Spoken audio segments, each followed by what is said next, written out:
স্বল্পোন্নত দেশের তালিকা থেকে উত্তরণের পর ওষুধ রপ্তানি কমতে পারে 15%। তবে কাঁচামাল উৎপাদনের সক্ষমতা বাড়ানো গেলে এই ক্ষতি পুষিয়ে নেওয়া সম্ভব। সকালে গবেষণা সংস্থা র্যাপিড আয়োজিত সেমিনারে উঠে আসে এসব আলোচনা।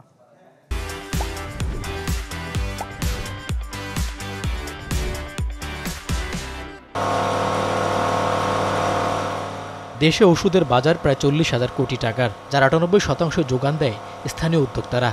কিন্তু এই পণ্যের 95% কাঁচামালে আমদানি করতে হয় ভারত, চীন সহ বিভিন্ন দেশ থেকে।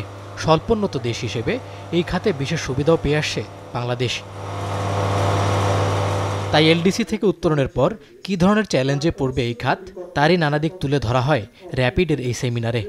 ইনগ্রেডিয়েন্ট যেটা ওষুধের অন্যতম প্রধান কাঁচামাল, সেটার যদি বিশ্ববাজারে দাম বাড়ে, সেটা যদি সরবরাহ ব্যাহত হয়, তাহলে সেইটার কারণে দাম বাড়তে পারে। কিন্তু সেটার সঙ্গে এলডিসি গ্র্যাজুয়েশনের ইটসেলফ কোনো সম্পর্ক নাই। গ্র্যাজুয়েশন হচ্ছে এবং এটার জন্য আমাদের স্বাস্থ্য খাতে ক্ষতি হবে, ওষুধের দাম বাড়বে, এই কথাটি হয়তো সত্যি না।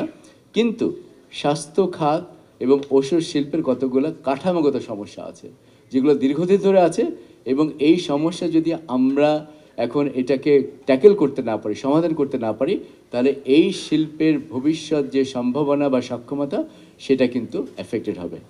সেমিনারে গ্যাস, বিদ্যুৎ সহ নানা সমস্যার কথা তুলে ধরেন উদ্যোক্তারা। বলেন, অবস্থার উন্নতি না হলে সংকটে পড়বে এই শিল্প। Look for the future where there will be absolutely no investment in pharmaceutical. All the multinationals left. No FDI will come. Nothing will come.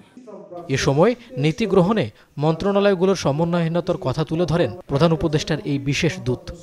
অনেক মন্ত্রণালয় আমি দেখি যে কোনো একটা পলিসি, কোনো একটা রুল, এটাতে আমাদের কোনো কনসালটেশন হয় না বা একদম লাস্ট মিনিটে হয়।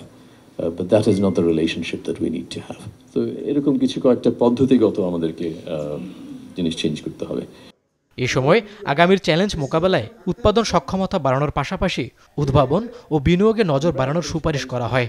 যে স্বাস্থ্য খাতে সেই বিনিয়োগটা বাড়ানো হোক। মইনুল হাসান, চ্যানেল 24, ঢাকা।